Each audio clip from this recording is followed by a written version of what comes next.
Picture this. London, 1952. A curator at the British Museum is cataloging clay fragments from Iraq. Routine work. She's handling a tablet about grain distribution, boring administrative stuff from 4,000 years ago. Then her thumb slides across the surface and catches on something. A ridge. She looks closer. It's a fingerprint. Not hers. The print of whoever made this tablet.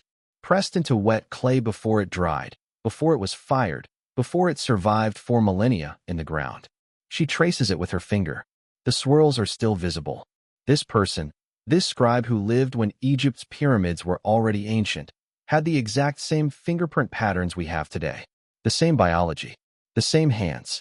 But somehow, they knew things we didn't rediscover until we had computers. Hold that thought. Because in 1929, another discovery. Southern Iraq. British archaeologist Leonard Woolley is excavating the ancient city of Uruk. He digs down through the ruins, through pottery, through burned buildings, through the collapsed walls of houses. Standard archaeological stuff. Layer after layer of human occupation. Then his workers hit something strange. Clean clay. 8 feet of it. Sterile. No pottery shards. No ash. No evidence of human activity. Just pure water-deposited sediment. A flood layer. Woolley knows what he's found immediately. He climbs out of the trench, looks at his team, and says 5 words that still echo. We have found the flood. But here's what makes him freeze. When they dig below the flood layer, beneath 8 feet of virgin clay, they don't find primitive beginnings. They find advanced architecture, bronze tools, mathematical tablets, star charts. Whatever civilization existed before the flood wasn't learning. It was already educated. That's where our story begins. Not with the birth of civilization, but with its death. And its strange, impossible resurrection. If you're still here, you're exactly the kind of person who needs to see this through to the end. Subscribe if you want more mysteries like this. But only if you're comfortable with history that doesn't fit the textbooks. Comment below and tell me, what's one thing about ancient history you were taught in school that never quite added up? Now, let's go deeper. The year is 1849. British diplomat Austen Henry Layard is digging in the desert of southern Iraq. He's looking for biblical cities, Nineveh, Babylon, the usual suspects. Instead, he uncovers something nobody expected. Uruk. The tablets call it Uruk of the strong walls. When Layard's team excavates, they understand why. The walls stretch 6 miles around the city. Not crude stone piles. Engineered fortifications with watchtowers spaced at perfect intervals. The gates face the cardinal directions: north, south, east, west. Precise. Inside, they find temple complexes aligned to celestial events. The winter solstice. The spring equinox. Whoever built this wasn't guessing. They were calculating. But here's what doesn't fit. Uruk appears in the archaeological record around 4000 BCE. According to conventional history, humans at this time should be figuring out basic agriculture, learning to plant seeds, domesticating animals, baby steps towards civilization. Instead, Uruk has a sewer system with terracotta pipes, city planning on a grid pattern, monumental architecture requiring advanced mathematics, a writing system already fully developed, administrative records showing complex bureaucracy. There's no learning curve, no trial and error phase. The city appears in history already sophisticated, as if someone handed them blueprints. When archaeologists excavate deeper beneath Uruk, they find older structures. And beneath those, older still. Each layer more refined than what came after. It's backwards. Civilization is supposed to improve over time, not degrade. Unless something happened. Something that interrupted progress. The same pattern shows up everywhere they dig. Eridu, the oldest city in Sumeria. 16 temples built one on top of the other, going back 7,000 years. The oldest isn't primitive. It's already astronomically aligned, already using sophisticated geometry. Nippur, Lagash, same story. Advanced from the beginning. Mainstream archaeology has an explanation. Maybe there were earlier settlements we haven't found yet. Maybe the learning phase happened somewhere else, and these people migrated with knowledge already developed. But then they translate the tablets. And the Sumerians themselves say something that changes everything. One inscription from the Berlin Museum, catalog number VA 243, reads, "This is the restoration of what was before." Restoration. Not construction. Not invention. Restoration. They're rebuilding something. Something they remember. Something that was lost. The question that should haunt you right now is simple. If the Sumerians were restoring, what exactly was destroyed? In the basement of Oxford's Ashmolean Museum sits a clay prism, 12 inches tall, covered in cuneiform script. Looks like 1,000 other artifacts. It's not. It's called the Well-Blundell Prism, and it contains what might be the most disturbing document in human history. The Sumerian King List. Here's how it starts. After the kingship descended from heaven, the kingship was in Eridu. Descended. From heaven. They don't say was established or began. They say descended, like it came from somewhere else. Then it lists the kings. 8 of them. Each one ruled a real city. Eridu, Bad Tibera, Uruk, Sippar, Shuruppak. We've excavated these places. They existed.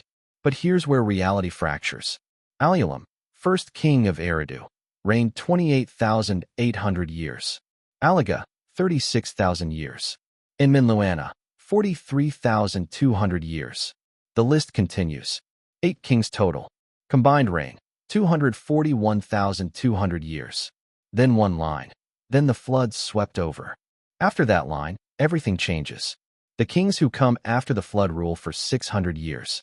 Then 400. Then 200. Then lifespans drop to human ranges. 40 years, 25 years, 15 years. Mortality returns.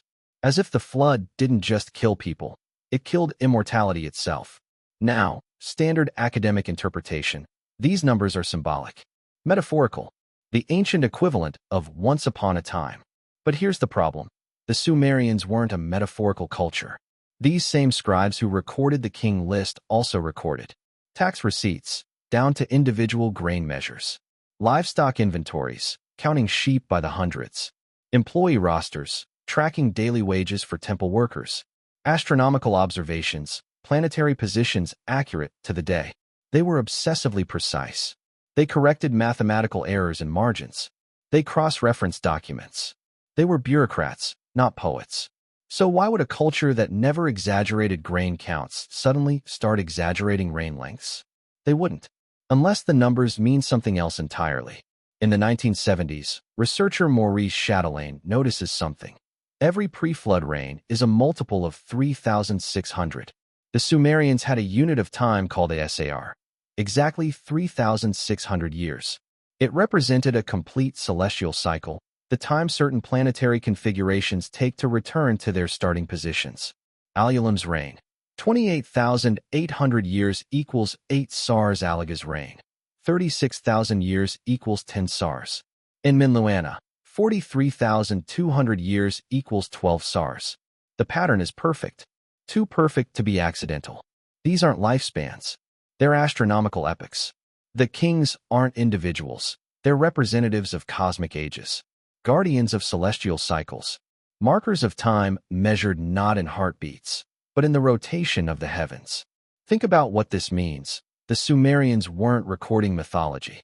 They were encoding astronomy into their history, preserving knowledge of cycles so vast that only the stars themselves could measure them. But then the flood comes. The cycles break. The cosmic order shatters. And humanity has to start counting time the mortal way again, in years, decades, lifetimes. The king list isn't a fantasy. It's a record of catastrophe. The moment when eternal time became mortal time. When heaven's clock stopped and Earth's began. Let me tell you about the day Woolley's workers thought they'd reached virgin soil. Excavation pit at UR. They've been digging through layers of civilization for weeks. Pottery shards everywhere. Broken walls. Evidence of human occupation going back thousands of years. Then, nothing. Clean clay. The kind that's only deposited by water. Slowly, over time, the workers assume they've hit the bottom, the natural ground that existed before humans settled here. They start to climb out. Woolley stops them. Keep digging. Through sterile soil, sir? Keep digging. 8 feet down through the clay, their shovels hit something. Pottery again. Walls. Evidence of habitation. There's a civilization beneath the flood. And here's the thing. It's not more primitive. The pottery below the flood layer is more sophisticated than what's above it. The walls are better constructed. The layout more organized. Whatever the flood destroyed, it wasn't primitive villages. It was something advanced. The same flood layer appears at Shuruppak, at Kish, At Lagash, different cities, same story. A band of clean sediment separating two worlds. Below, refinement. Above, rebuilding. Geological surveys confirm it. Around 2900 BCE, catastrophic flooding swept across Mesopotamia. The Tigris and Euphrates rivers burst their banks simultaneously, something that shouldn't naturally occur. The floodwaters covered hundreds of square miles. But the Sumerians say it was bigger than that. Their flood story, written 1,000 years before the Hebrew Genesis, describes something global, not a river overflow. An apocalypse. The hero is Ziusudra, later called Utnapishtim, later Noah. The god Enki warns him. The assembly of the gods has decreed the destruction of humanity. Build a boat. Seal it with bitumen. Bring aboard the seed of all living things. Not just animals. Craftsmen. Musicians. Scribes. The keepers of knowledge. Because what Enki is really saying is, don't just save life. Save memory. The tablet describes the storm. For 7 days and 7 nights, the floods swept over the land. The huge boat was tossed about by the windstorms on the great waters. When it ends, Ziusudra sends out birds. A dove, a swallow, a raven. The raven doesn't return, it's found land. The boat comes to rest on a mountain. Ziusudra makes an offering. The gods smell the smoke and descend, realizing they've nearly destroyed their own creation. As a reward, or a burden, Ziusudra is granted eternal life. But he's sent away, to the land at the mouth of the rivers, where divine and mortal realms no longer touch. He becomes memory itself, the living proof that something came before. Now here's where it gets interesting. This exact story appears in nearly every ancient culture. The Epic of Gilgamesh, Mesopotamia. Genesis, Hebrew Bible. Matsya Purana, Hindu texts. Deucalion, Greek myth. Gunyu, Chinese legend. Manu, Indian tradition. The fourth sun, Aztec cosmology. Cultures separated by oceans. By thousands of miles. By thousands of years. All telling the same story of a great flood that destroyed the world and forced humanity to start over. How? Conventional explanation. Local floods happened everywhere, and humans mythologized them. But there's another explanation. One that archaeology increasingly supports. Between 12,000 and 10,000 years ago, the last ice age ended. Not gradually, catastrophically. Glaciers covering half of North America collapsed. Sea levels rose 400 feet in some areas. Coastlines where humans had lived for millennia vanished beneath the waves. Underwater archaeology has found submerged cities off the coasts of India, Japan, Cuba, the Mediterranean. Stone structures, megalithic architecture, all drowned when the seas rose. If advanced civilizations existed on those coastlines, and why wouldn't they? Coastlines are where civilizations thrive. They would have been obliterated. Only those who fled inland would survive. And they would have told stories. Stories of the world that drowned. Stories passed down for 10,000 years until writing was invented and they could finally be preserved in clay. The Sumerians inherited those stories. And unlike later cultures that turned them into myths, the Sumerians wrote them down as history. Because to them, the flood wasn't ancient mythology. It was recent trauma, the memory of what they'd lost, and why they had to remember.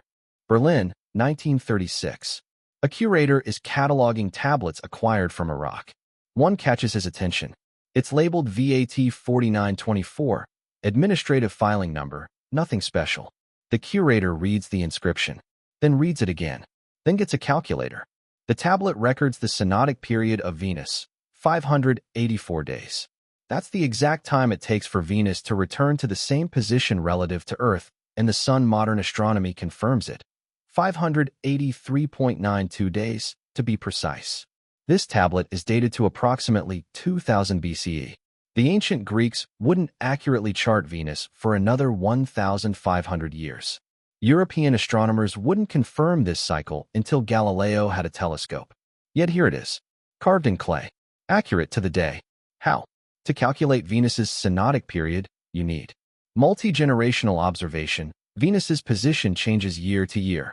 Precise record-keeping, tracking data across decades. Mathematical models, calculating cycles from incomplete data. Zero errors. One mistake corrupts the entire calculation. The Sumerians had this knowledge from the beginning. They didn't discover it, they inherited it. But it gets stranger. Another tablet, excavated from Nippur, tracks the orbital periods of Jupiter and Saturn. Modern calculations: Jupiter, 11.86 years. Saturn, 29.46 years. The Sumerian tablet, 11.87 and 29.48. They're off by 0.01 and 0.02 years respectively. Without telescopes, archaeologist Carl Basalt discovers star maps etched into cylinder seals. The constellations are familiar, we still use them today. The bull, the scorpion, the lion. But these seals also show something else: precession. Precession is Earth's axial wobble. It takes 25,920 years to complete one cycle. Most ancient cultures couldn't detect it. It requires comparing stellar positions across millennia. The Sumerians mapped it. Now let's talk about mathematics. New York. Mathematician Otto Neugebauer is examining a tablet called Plimpton 322. It's been sitting in Columbia University's collection for years, cataloged as a mathematical exercise. Neugebauer looks closer. These aren't exercises. They're Pythagorean triples, sets of three numbers where a superscript 2 plus b superscript 2 equals c superscript 2. The tablet is dated to 1800 BCE. Pythagoras won't be born for another 1,200 years. But here's what makes Neugebauer's hands shake. The tablet isn't teaching the Pythagorean theorem. It's using it, applying it to solve architectural problems, calculating diagonal measurements, finding optimal angles. The knowledge is assumed. Background information, like how you use a calculator without understanding circuit design. Someone taught them this, and that someone knew advanced mathematics. More tablets reveal. Base, 60 number system, still used today. 60 seconds, 60 minutes, 360 degrees. Square root calculations using iterative methods. Quadratic equations. Geometric progressions. Compound interest formulas. This isn't trial and error. This is a complete mathematical system handed down intact. Then there's the metallurgy. Bronze tools appear in Sumeria around 3500 BCE. Standard archaeology says the Bronze Age in Mesopotamia begins around 3300 BCE. But these tools from 3500 BCE show perfect copper-tin ratios. The alloy is optimized, 90% copper, 10% tin, the exact formula modern metallurgists use for maximum strength and durability. There's no learning curve. No oops, too much tin phase. No gradually improving alloys. Just perfect bronze, immediately. Someone knew the formula. And then there's the object nobody can explain. Wilhelm Koenig, an Austrian archaeologist, discovers a clay jar near Baghdad. Inside, a copper cylinder, an iron rod, and traces of an acidic substance. He reconstructs it, fills it with vinegar. It generates electricity, 1.1 volts, enough to electroplate gold onto jewelry. The jar is dated to 250 BCE, technically Parthian, not Sumerian. But it's found in layers of occupation going back to Sumerian times, in a region where Sumerian knowledge was preserved for millennia. The modern battery was invented by Alessandro Volta in 1800 CE. This one predates it by 2,000 years. Mainstream archaeology dismisses it. Too anomalous. Probably a ritual object, coincidentally shaped like a battery. But engineers have replicated it. It works. It generates current. Whether the Parthians understood what they had is debatable, but someone, sometime, understood electrochemistry. The Sumerians had a word for knowledge like this. Me, pronounced me. The divine codes. Sacred principles governing reality. There were over 100 me, each one representing a different aspect of existence. Kingship, priesthood, music, metalwork, writing, warfare, justice, mathematics, medicine, sexual love, truth. The me weren't invented. They were kept, stored by the god Enki in the Abzu, the deep waters beneath the earth, and given to humanity selectively. In mythology, the goddess Inanna tricks Enki while he's drunk and steals the me, bringing them to Uruk. It's a funny story, but embedded in it is an older truth. Knowledge transfer. The me weren't human discoveries. They were teachings, formulas, codes inherited from someone who came before. And the Sumerians wrote them down obsessively because they understood something we've forgotten. Knowledge can be lost. Civilizations can fall. Languages can die. And if you don't preserve what you know, in clay, in stone, in something that survives fire and flood, it vanishes forever. The next civilization has to start over. Unless someone remembers. Oxford, 1850s. Linguist Edward Hinks is trying to decipher cuneiform. He's already cracked Akkadian, a Semitic language related to Hebrew and Arabic. That gives him a foothold. Then he finds tablets written in something else. A language underneath Akkadian. Older. Completely different structure. It takes decades to decode. When they finally do, they realize something disturbing. Sumerian has no relatives. Every language on Earth belongs to a family. English is Indo-European, related to German, Spanish, Sanskrit, Farsi. Chinese is Sino-Tibetan. Arabic is Semitic. Even isolated languages like Basque show structural similarities to other tongues. Sumerian? Nothing. No parent language. No sibling dialects. No evolutionary ancestors. It appears in history fully formed. Complex grammar, extensive vocabulary, sophisticated writing system. And then it dies with no descendants. It's a linguistic orphan. How is this possible? Languages evolve slowly. They borrow from neighbors. They simplify complex features over time. They show traces of earlier, simpler stages. Sumerian shows none of this. Linguist John Halloran spent 40 years studying Sumerian. His conclusion: it's as if someone designed it deliberately. The structure is too consistent, too logical, like a constructed language. The grammar is agglutinative. Meaning is built by stacking suffixes onto root words. This requires abstract thinking, metalinguistic awareness, the ability to analyze language itself. Hunter-gatherers don't develop this. It emerges in civilizations with writing, education, linguistic philosophy. But Sumerian has it from the beginning. The Sumerians themselves said the language was given to them by Nisaba, goddess of writing, grain, and accounting. Her epithet, she who counts the stars. They didn't claim to invent writing. They said it was taught. And the writing system itself is bizarre. Cuneiform signs aren't just phonetic, representing sounds, or ideographic, representing ideas. They're both, simultaneously, depending on context. The same wedge pattern can mean a syllable sound, a complete word, an abstract concept, a divine name. Reading Sumerian requires understanding which meaning applies based on surrounding signs. It's like a language with built-in encryption. Why design a system this complex unless you're trying to preserve meaning across translation, time, and cultural drift? In the 1970s, researchers discovered something else. Sumerian hymns contain embedded mathematical ratios. The number of syllables per line follows patterns. 2:3, perfect fifth in music. 3:4, perfect fourth. 4:5, major third. The same intervals used in Sumerian music. The same ratios in their architecture.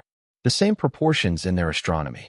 Language, math, music, and cosmic structure, unified.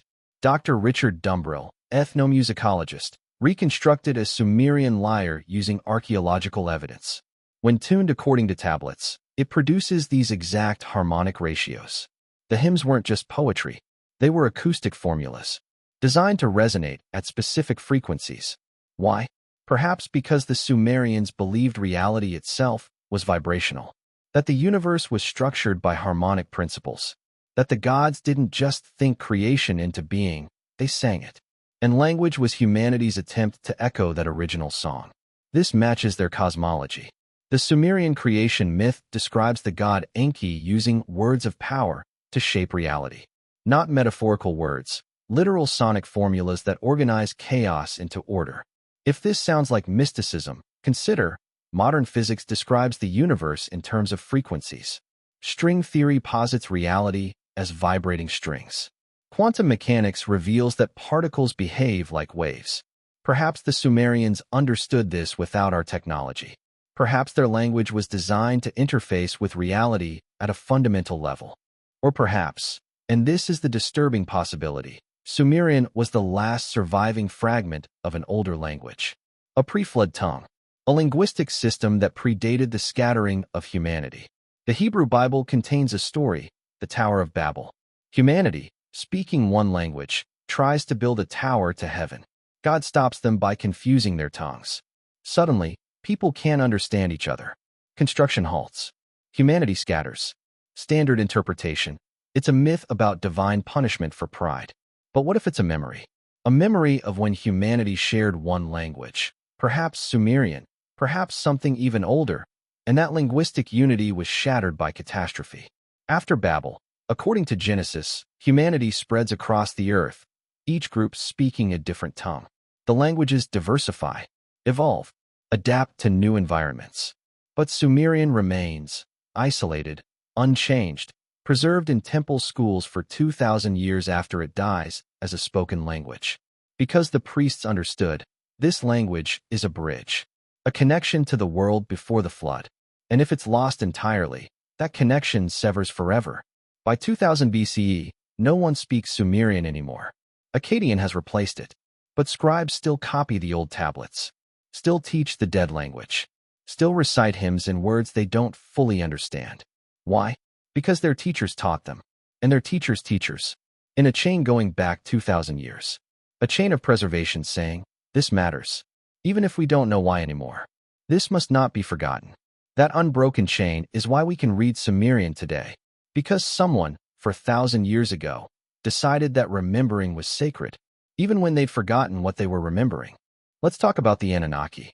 The name appears throughout Sumerian texts, over 1,000 references across thousands of tablets. Standard translation, those who from heaven to earth came. Not metaphorically, literally. That's what the cuneiform says. Mainstream interpretation, they're gods. Anthropomorphized natural forces. Deified ancestors. Archetypal representations of cosmic principles. But here's what's strange. The Sumerians describe them with unusual specificity. They're not omnipotent. They argue. They make mistakes. They have hierarchies, job assignments, family disputes. They eat, drink, get drunk, fall in love, hold grudges. They're remarkably human, except for one thing. They're described as radiant, glowing, clothed in brilliance, arriving in vessels the texts call sky boats or ships of heaven, made of materials that gleam, like lapis lazuli and bronze. Cylinder seals from Uruk show winged figures standing beside celestial diagrams. Objects in the sky radiating light. Symbols that look like planetary orbits. Are these gods? Or are they something else? In 1976, researcher Zecharia Sitchin published The 12th Planet, proposing a controversial theory. The Anunnaki were extraterrestrial visitors. They came to Earth searching for gold, which their atmosphere needed. They genetically engineered humans as a labor force. They left behind their knowledge in our myths. Academia rejected this almost universally. The evidence, they argued, doesn't support literal alien visitation. Sitchin's translations were criticized as inaccurate. His astronomy dismissed as pseudoscience. But even mainstream scholars admit, the descriptions are weird. Let's look at what the tablets actually say. The Atrahasis epic describes the creation of humanity. The gods are tired of labor, digging canals, building cities, mining resources. They need workers. So Enki, god of wisdom, and Ninhursag, mother goddess, devise a solution. Create a primitive worker. Let him bear the yoke of the gods. They take clay from the earth. Mix it with the blood of a god, a divine essence. From this combination, humanity is born. The text is specific. From the flesh of the god, let the spirit remain. Let it proclaim him as a living sign. Let the spirit remain, so it is not forgotten. To modern readers, this sounds mythological. But parse the language. Mix clay with essence. Combine material with information. Transfer spirit. Encode consciousness. Create beings from raw material and inherited code. Genetic engineering? If you didn't have the vocabulary for genetics, how would you describe it? You'd say, we mixed earth with divine blood. We shaped it. We breathed life into it. Perhaps that's exactly what the Sumerians were doing, describing something they witnessed or inherited memory of, using the only language they had. The gods in Sumerian texts aren't abstract. They have roles. Enki, god of wisdom, fresh water, and the Abzu, underground ocean. Keeper of the Me, teacher of humanity. Symbols, serpent, wisdom, fish, fertility. He teaches agriculture, irrigation, medicine, writing. Enlil, god of air, storms, and divine authority. Executes cosmic law, grants kingship, decides the flood should happen. His temple at Nippur is called the navel of the world, the connection point between heaven and earth. Anu, sky god, father of the pantheon, represents cosmic order. His temple in Uruk is aligned to celestial events. distant, but foundational. Ninhursag, mother goddess, shapes life from clay, associated with birth, fertility, and the creation of humans. Inanna/Ishtar, goddess of love, war, and transformation, descends to the underworld and returns, a death and rebirth cycle. Represents change, chaos, sexuality, and power. These aren't vague mythological figures. They're documented with genealogies, city assignments, specific responsibilities. Why detail gods so precisely unless you're recording actual entities? Or, here's another possibility. Perhaps the Anunnaki weren't aliens at all. Perhaps they were survivors of the pre-flood civilization, an advanced culture that possessed knowledge we've only recently rediscovered. When the flood came, most perished. But some survived, those with access to technology, resources, knowledge. They emerged from the catastrophe to find scattered survivors living in primitive conditions. They taught them agriculture, astronomy, mathematics, writing. They seemed so far beyond the flood survivors' comprehension that they could only be described as gods. Those who from heaven to earth came might not mean outer space. It might mean from the high places, the mountains where they survived the flood. Radiant clothing might not mean supernatural light. It might mean advanced materials, reflective metals, polished armor, technologies that seemed magical. Sky boats might be metaphors for vehicles the Sumerians had no words for. We'll never know for certain. But here's what the tablets make absolutely clear. The Sumerians did not believe they invented civilization. They believed it was given to them by beings who came from somewhere else, whether heaven, across the ocean, or from the drowned world before the flood. Humanity's role wasn't to create. It was to remember, to preserve the knowledge entrusted to them, to carry forward the divine codes of civilization, so they wouldn't be lost again. And then, according to the texts, the Anunnaki withdrew. Not entirely, but enough. The age of direct communion ended. The gods became distant. Kings became mortal. Humanity was left with the sacred task of maintaining what had been passed down. The tools, the laws, the language, the star charts, the architecture, the inheritance of a forgotten world, encoded in clay, preserved in ritual, whispered through the long silence of history. And so the question remains, pressing against every cuneiform mark carved 5,000 years ago. Who were the Anunnaki? And if they truly descended from heaven to earth, where did they go when they left? Babylon, 6th century BCE. The Greek historian Herodotus visits the great ziggurat called Enki, the house of the foundation of heaven and earth. He describes it in his histories. In the middle of the sanctuary stands a tower of solid masonry, upon which is raised a second tower, and on that a third, and so on up to 8. The ascent to the top is on the outside, spiraling around all the towers. At the summit, a temple. Inside, a golden table and a great couch. No statue, no idol, just an empty room, prepared and waiting. Waiting for what? The priests tell Herodotus. The god Marduk descends here. He comes at night. He rests in this chamber. Herodotus doesn't hide his skepticism, but he records it faithfully. What he's documenting is the end of a tradition that stretched back 3,000 years. Ziggurats. Mesopotamia. Uruk has one. Ur has one. Nippur, Eridu, Kish. Every major Sumerian city built a ziggurat at its sacred center. These aren't Egyptian pyramids. Pyramids are tombs, sealed, solid, designed to protect the dead. Ziggurats are the opposite. They're open, ascending, platforms built to invite something down. The structure is always similar. Square base aligned to cardinal directions. Multiple tiers, each one smaller than the last. External staircases spiraling up the outside. A temple at the summit, open to the sky. Each tier painted a different color representing celestial spheres. Black, Saturn. White, Jupiter. Red, Mars. Gold, Sun. Silver, Moon. The ziggurat is a map of the cosmos. A three-dimensional star chart. You don't just look at it. You climb through the layers of reality. Base equals Earth. Solid, material, mortal. Each tier equals a heaven. A higher realm. Summit equals the meeting point of divine and human. But here's the question, why build them? Standard explanation, religious devotion. Temples to honor gods.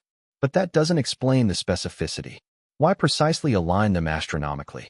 Why paint them in planetary colors? Why include furnished chambers at the top as if preparing for an actual visitor? The tablets suggest a different purpose. After the flood, the connection between heaven and earth was broken. The gods withdrew. The direct communion that existed in the pre-flood world, when knowledge descended freely, when the Anunnaki walked among mortals, had ended. The ziggurats were an attempt to restore that connection, not through arrogance, through longing. They weren't stairways to heaven, humanity trying to ascend. They were landing platforms, inviting the divine to descend. Each ziggurat was a beacon, a signal, a way of saying, "We're still here. We remember. Please return." The priests would climb the tiers, carrying offerings. They would sing hymns in the old language, Sumerian, dead for centuries but preserved in ritual. They would perform rites designed to open doorways between worlds. But the gods didn't come. Or if they did, they came rarely, quietly, in dreams and visions, no longer in the radiant physical form the old tablets described. The age of direct visitation was over, and yet the tradition continued for 3,000 years. Why? Because the ziggurat wasn't just a religious structure. It was a monument to memory. Every brick said, "This is what we came from.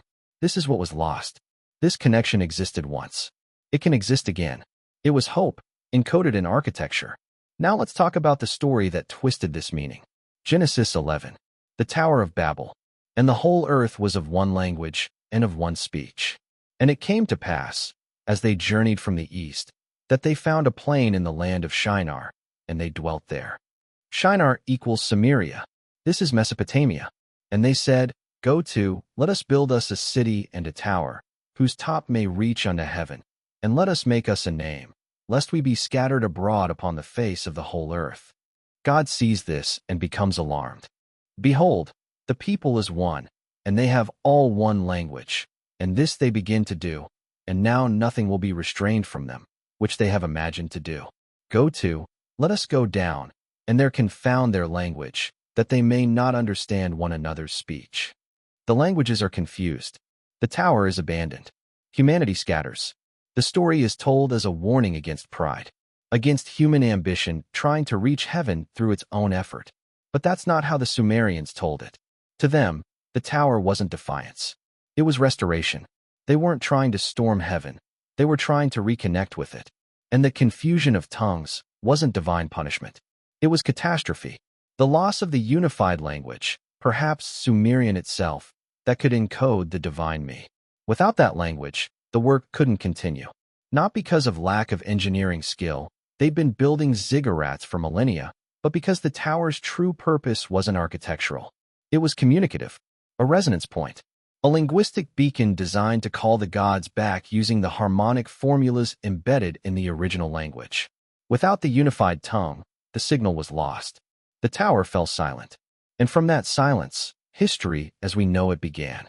Not the history of the pre-flood world, one language, direct divine contact, impossible kings, celestial order, but fractured history, divided nations speaking different tongues, isolated cultures unable to share knowledge across language barriers, civilizations rising and falling, each one trying to remember what had been lost, but no longer able to coordinate that remembering across distances. The ziggurats remained, scattered across Mesopotamia, slowly eroding. Edom and Enki, the greatest of them all, stood until 478 BCE when Xerxes I destroyed it during the Persian Wars. Alexander the Great tried to rebuild it, but died before the work was complete. By the time of Christ, it was a ruin. By the medieval period, just a hill of rubble. Today, in modern-day Iraq, you can visit the site. There's a rectangular depression in the ground where the foundation was. That's all. But if you stand there at dawn, when the light hits the desert at certain angles, you can still see the outline in the earth. The shadow of geometry that once rose 300 feet into the sky. A structure that tried desperately to remember what it was like when heaven and earth weren't divided. When the gods descended. When knowledge flowed freely. When there was one language, one understanding, one bridge connecting all things. But the bridge was broken, and all that remained were the towers, reaching upward into silence, waiting for a descent that never came again, until even the towers themselves crumbled, and only the memory of memory remained. Iraqi desert. Present day. From satellite view, you can see them, rectangular shadows in the sand. faint discolorations where walls once stood, geometric patterns invisible from the ground but clear from orbit. These are tells, artificial hills created by millennia of human occupation. Cities built on ruins, layer after layer compressed into mounds that rise from the flat Mesopotamian plain. Each one is a time capsule, a stack of civilizations. The longer archaeologists dig, the stranger it becomes. Because the pattern keeps repeating, the deeper you go, the more advanced it gets. We've excavated less than 5% of Mesopotamian archaeological sites. 95% remains buried.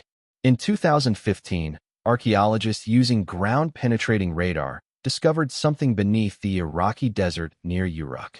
Massive structures, too deep to reach with current excavation permits, too large to be anything they've encountered before. They haven't started digging yet. Funding, logistics, political instability. But the scans show architectural precision that shouldn't exist at those depths. At those dates, how many more layers are down there? How many times has this cycle repeated? Because that's the question the Sumerians force us to confront. What if civilization isn't linear? We're taught progress is inevitable. Stone Age to Bronze Age to Iron Age to Industrial Revolution to Information Age. Each step building on the last. An arrow pointing ever upward. But what if it's a cycle? Civilizations rise. They accumulate knowledge. They build monuments. They encode wisdom into systems they believe will last forever. Then catastrophe. Flood. War. Plague. Climate collapse. The knowledge is lost. Not all of it, but enough. The survivors start over. Piecing together fragments. Mistaking restoration for invention. Calling progress what is really just remembrance. And the cycle repeats. The Sumerians knew this. That's why they wrote so obsessively. Why they copied tablets for 2,000 years after the language died. Why they built in stone when mud brick would have been easier. They understood, we are not the first, and we won't be the last. Preservation is sacred, because forgetting is the only true death. The flood had already taken one world. The clay tablets were their vow that it wouldn't take the memory. Now here's where it gets personal. Look around you right now. Your city, your technology, your knowledge. How much of it would survive a catastrophe? If the power grids failed tomorrow, if the internet went dark, if the supply chains collapsed, how much of modern knowledge exists only in digital form? How many of us could build a computer from scratch, synthesize medicine, navigate by stars? We've outsourced our memory to machines, trusted that servers and satellites will preserve our civilization's knowledge forever. But forever is shorter than we think. A solar flare could wipe every hard drive on Earth. An electromagnetic pulse could erase every digital archive. In one moment, the entirety of human knowledge stored electronically could vanish. And unlike clay tablets that last 5,000 years, our storage degrades. CDs degrade in 10 to 25 years. Hard drives fail in 5 to 10 years. SSDs lose data after 5 years unpowered. Magnetic tape, 10 to 30 years. If our civilization fell tomorrow, and survivors tried to recover knowledge 1,000 years from now, what would they find? Stone buildings, some. Metal artifacts, corroded. Plastic, plenty, unfortunately. But the books? Degraded. The hard drives? Unreadable. The internet? Gone. They'd think we were primitives.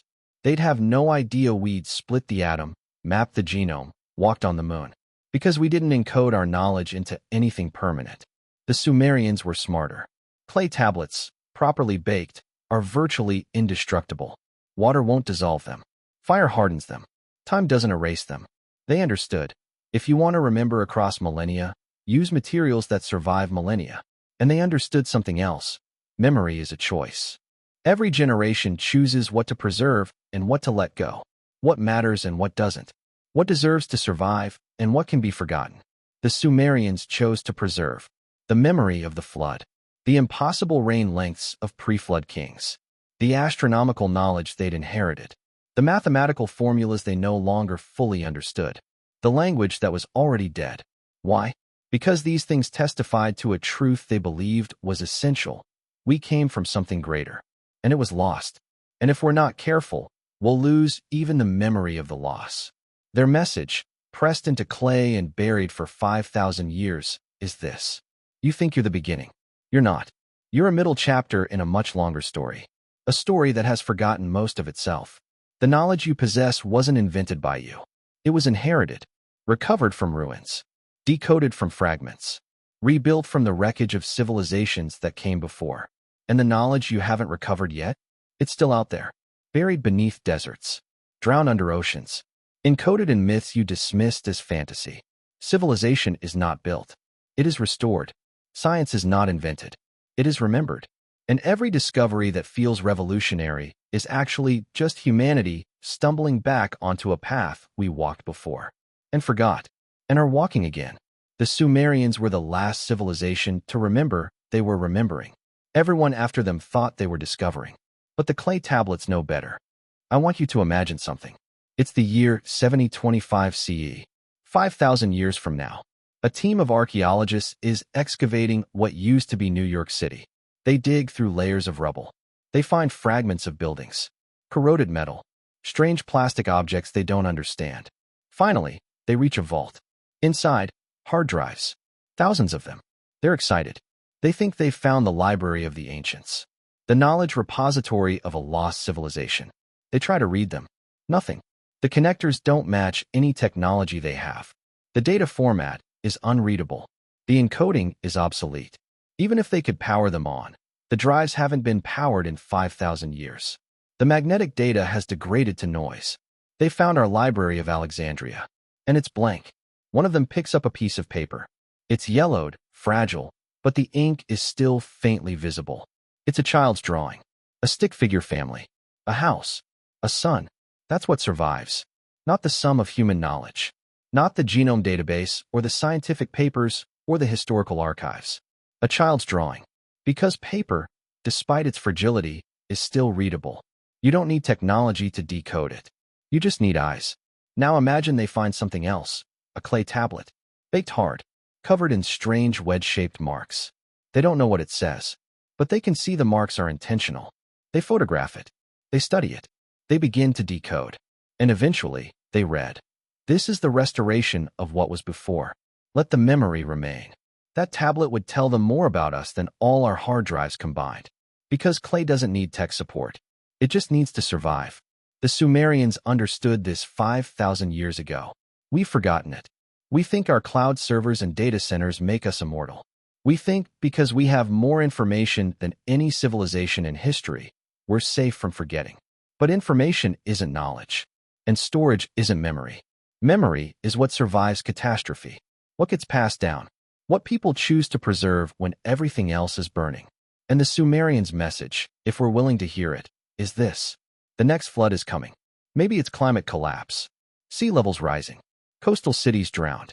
Sound familiar? Maybe it's nuclear war. Civilizations erased in fire.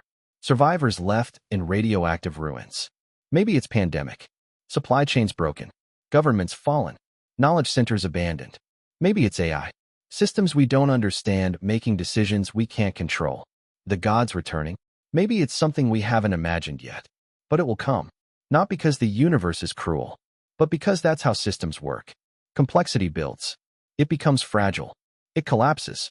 And the cycle begins again. The Sumerians lived through this. Or inherited memory from those who did. And they left us instructions. 1. Preserve what matters in durable forms. Don't trust technology to remember for you. Technology fails. Formats become obsolete. Systems degrade. Use materials that survive. Stone, clay, metal, even paper lasts longer than hard drives. 2. Encode knowledge in multiple forms. Stories, songs, architecture, mathematics, ritual. The more ways you preserve something, the more likely it survives. The Pythagorean theorem exists in Sumerian tablets, Greek manuscripts, Islamic texts, European treatises, modern textbooks. It survived because it was encoded everywhere. 3. Pass down what you don't fully understand. The Sumerian priests copied tablets in a dead language for 2,000 years. They didn't know why anymore. They just knew. This matters. Don't let knowledge die just because its original purpose is forgotten. Future generations might rediscover what it means. 4. Remember that you're part of a cycle. You're not the peak of human achievement. You're one iteration in a much longer story. Civilizations before you knew things you're still rediscovering. Civilizations after you will forget things you think are obvious. Humility is survival. 5. When catastrophe comes, save the memory. If you can only preserve one thing, preserve this. We were here. We knew this. The world before was real. Because the alternative is 5,000 years of thinking you're starting from zero when you're actually rebuilding from ruins. The Sumerians gave us these instructions 5,000 years ago. We've spent those 5,000 years ignoring them. Thinking we're the first. Thinking progress is permanent. Thinking we're immune to the cycles that erased every civilization before us. But the clay tablets are still here. Patient. Silent. Waiting. And their message is the same it's always been. Remember, British Museum. Present day. In a climate-controlled case sits tablet VAT 4924. The Venus cycle. 584 days. Perfect accuracy. 4,000 years old. If you look closely at the edge, there's a fingerprint. Still visible. The scribe who made this tablet, whose name we'll never know, pressed their thumb into wet clay before it dried. That print is still there. If you could lift it, run it through a database, you wouldn't find a match. That person is 4,000 years gone. Everyone they knew is gone. Their city is ruins. Their language is dead. But their fingerprint remains. And the knowledge they preserved? We still use it. Every time you check the position of Venus. Every time you calculate in base 60. Every time you use the Pythagorean theorem. You're thinking with Sumerian thought. Using Sumerian mathematics. Following Sumerian astronomy. They've been dead for 4,000 years. But they're still teaching you. That's what the Sumerians understood that we've forgotten. Immortality isn't living forever. It's being remembered. Not as a name or a face, but as knowledge that persists. Wisdom that survives. Memory that outlasts flesh. The scribe who made that tablet is more alive than most people walking around today. Because their work still matters. Still teaches. Still shapes how we understand the cosmos. That's the power of preservation. That's why the Sumerians wrote in clay. Built in stone. Encoded knowledge in forms that would outlast empire. Because they knew. Flesh dies. Cities fall. Languages fade. Gods withdraw. But if you press knowledge into something durable, if you preserve it carefully, if you pass it down faithfully, it survives. And 5,000 years later, someone you'll never meet will pick up what you made, dust it off, and learn from it. That's not death. That's eternal life. So here's my question for you. What are you preserving? What knowledge, what wisdom, what memory are you encoding into something that will outlast you? What will survive when the flood comes again? Because it will come. The Sumerians knew that. Every civilization that's ever fallen knew that. The question isn't whether the cycle continues. It always does. The question is, what will you save? Leave a comment below. Not where you're from. Not what you think about ancient aliens or biblical floods. Tell me, what's one piece of knowledge from our civilization that you think deserves to survive 5,000 years? What would you press into clay if you knew the flood was coming? Think carefully. Because the scribes of Sumer made their choice 5,000 years ago, and we're still reading it.